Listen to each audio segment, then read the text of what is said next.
जय हिंद साथियों, वंदे मातरम साथियों, वही फिराक की बातें, वही हिकायतें वसल, नई किताब का एक एक वर्क पुराना था।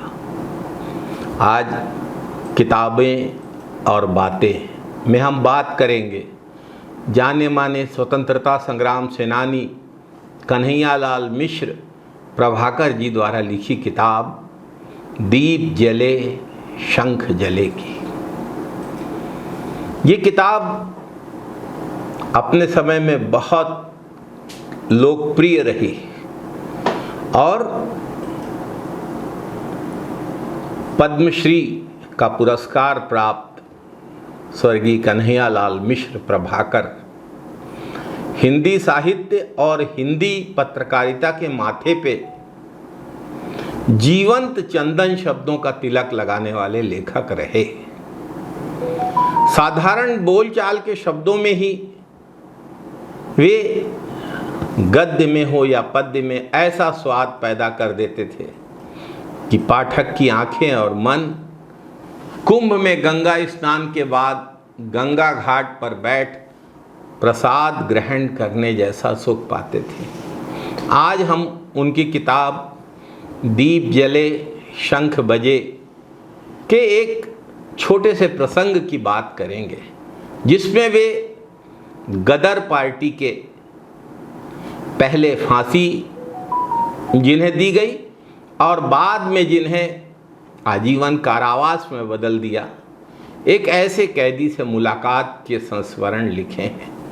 कन्हैयालाल मिश्र प्रभाकर लिखते हैं कि मैं सहारनपुर जेल से दोपहर में ही फैजाबाद जेल पहुंचा था। और शाम के समय चक्कर पर घूम रहा था। यह 17 जून 1932 की बात है। पूरे उत्तर प्रदेश के, उस समय संयुक्त प्रांत कहते थे, पूरे उत्तर प्रदेश संयुक्त प्रांत के 20 श्रेणी के राजनीतिक कैदी यहाँ इकट्ठे कर दिए गए थे। इसलिए यह शाम मेरे जीवन की सर्वोत्तम शाम, क्योंकि इस शाम सभी कैदी हमेशा की तरह चक्कर पर घूम रहे थे और मेरी मुलाकात उन राजनीतिक बंधुओं से हो रही थी जिनसे मैं पहले मिल चुका था और उनसे भी हो रही थी जो आज पहली बार मिल रहे थे। जब नई मुलाकातों का वेग कम हुआ, भीड़ थोड़ी कम हुई, तो मेरा ध्यान एक सज्जन की ओर गया।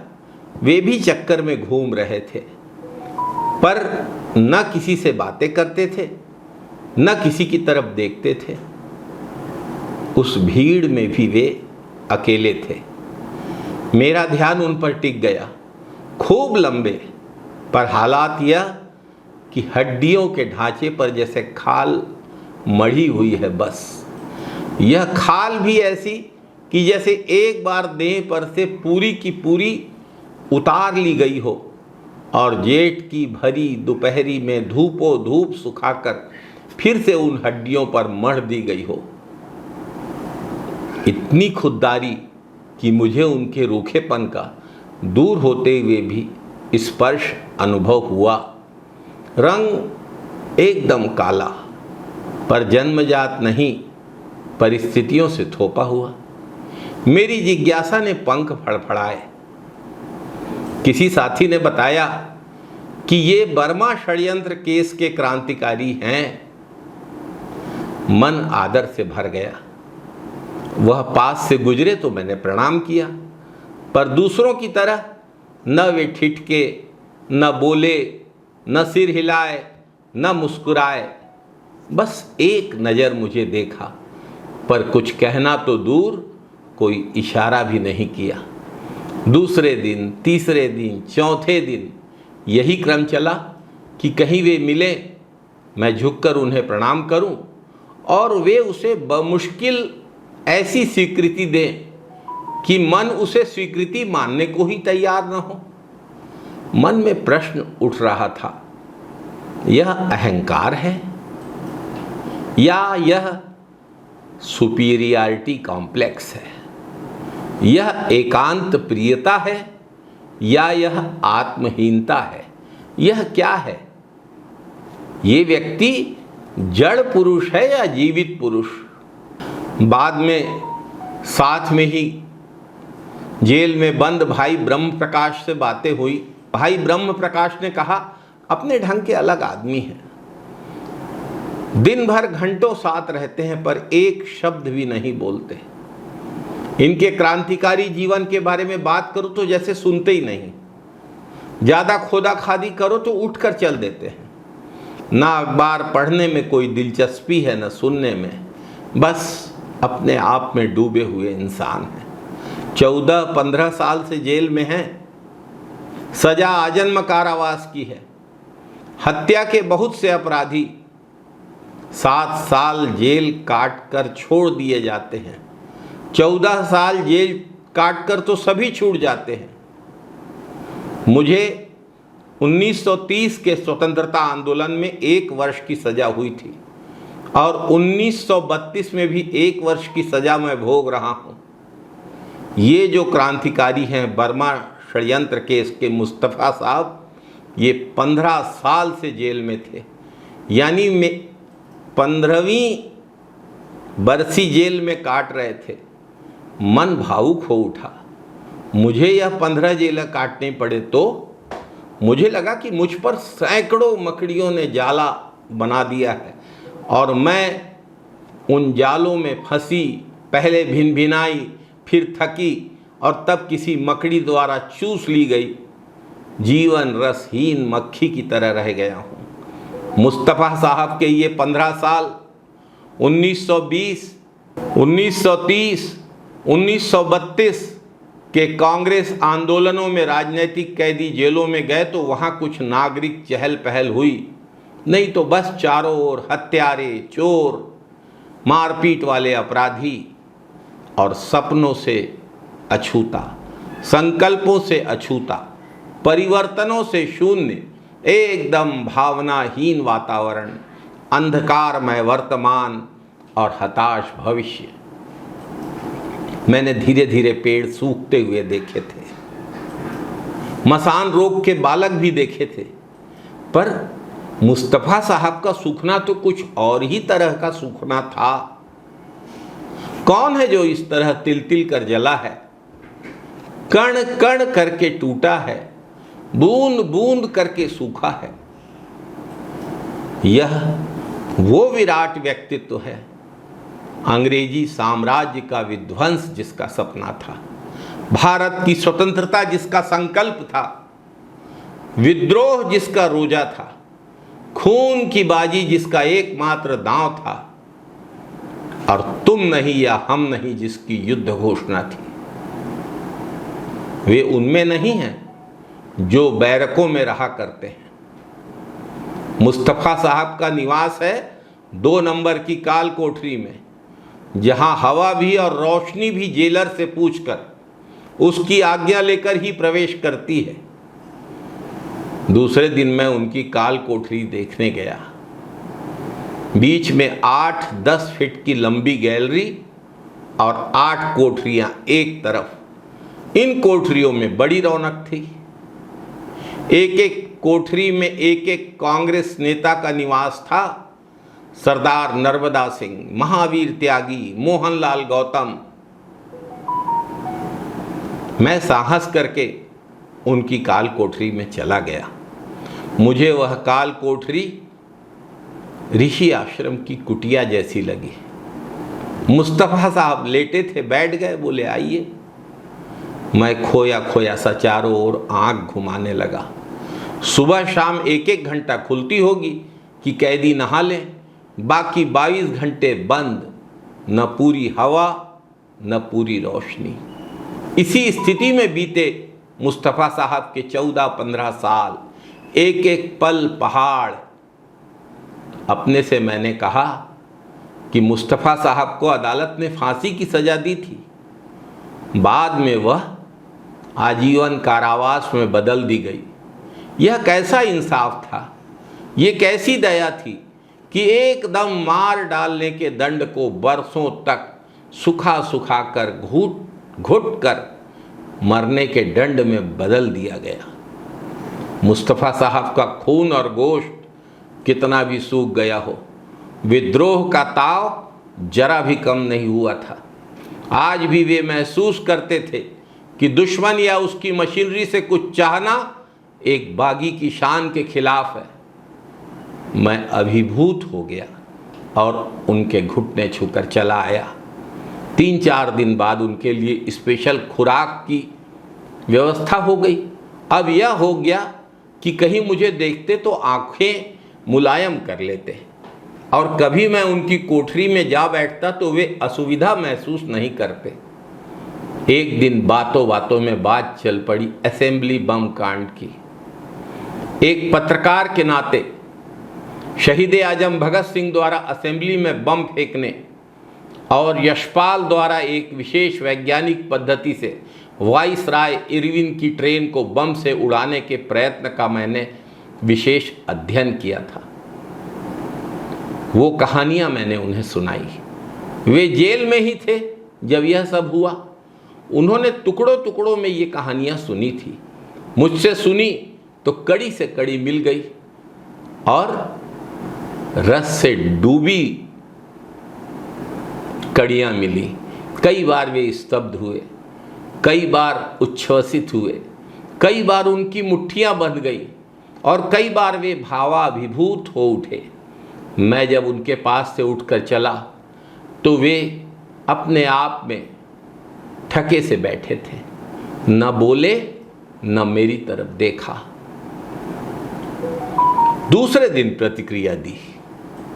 कहा, तुमने एक क्रांतिकारी कांड की कहानी इस तरह रस में डूबकर सुनाई जैसे तुम गांधी की कहानी सुना रहे हो। मेरा जवाब था, मैं पूरी तरह से गांधी का आदमी हूं। पहला विश्व युद्ध 1914 से 1918 अपने प्रचंड रूप में लड़ा जा रहा था। मानव संस्कृति के लिए यह एक भयंकर तूफान था, मगर उनके लिए वरदान था जो भारत को गुलामी के पंजे में जकड़ने वाले अंग्रेजी साम्राज्य को तोड़ने में जुटे हुए थे। वे जगह जगह इस साम्राज्य की मजबूत जंजीरों पर हथौड़ा मार रहे थे।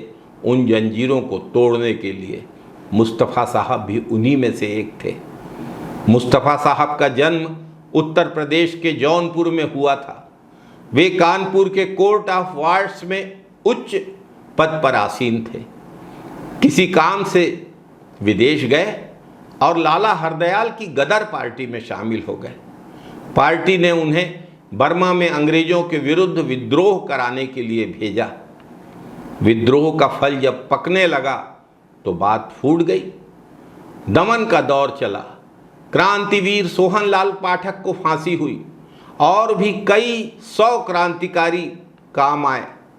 मुस्तफ़ा साहब बर्मा से सिंगापुर चले गए और वहाँ गदर कराने की तैयारियों में जुट गए। महान क्रांतिकारी श्री परमानंद भाई झांसी वाले वहाँ विद्रोह की जड़ें जमा चुके थे। मुस्तफ़ा साहब ने उन जड़ों को सींचने का काम किया।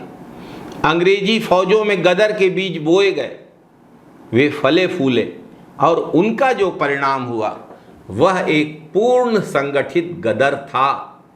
सिंगापुर में अंग्रेजी राज्य समाप्त हो गया और गदर वालों के हाथ में हुकूमत आ गई। अंग्रेज कुछ न कर सके। अंग्रेजी फौजों को गदर वालों की फौजों ने पीट कर रख दिया। तब उन्होंने रूसी और जापानी सेनाओं की मदद ली। सबके जंगी जहाज आए, घमासान युद्ध हुआ। तब भी 2 दिन तक आजाद हिंद फौज तुर्की बतुर्की जवाब देती रही, मगर एक तरफ 3 शक्तिशाली देशों की सेनाएं और दूसरी तरफ सहायताहीन विद्रोही। फिर भी हमारे स्वतंत्रता संग्राम के इतिहास का एक स्वर्ण पृष्ठ लिखकर ही सिंगापुर का विद्रोह समाप्त हुआ। मुस्तफ़ा साहब का क्या हुआ? वे अंग्रेजी जासूसों से आंख मिचौली खेलने में माहिर थे। वे चीन जा पहुंचे अंग्रेजों के कलेजे में उनका नाम कांटे की तरह अटका हुआ था। अंग्रेज उनके खून के प्यासे थे। चीन में उन दिनों अव्यवस्था फैली हुई थी। अंग्रेजों ने एक पूरी टीम चीन भेजी जो मुस्तफ़ा साहब को या उनकी लाश को वहां से लेकर आए। टीम सफल हुई। मुस्तफ़ा साहब एक झरोखेदार संदूक, टीम सफल हुई और मुस्तफ़ा साहब एक झरोखेदार संदूक में बंद करके चीन से लाए गए।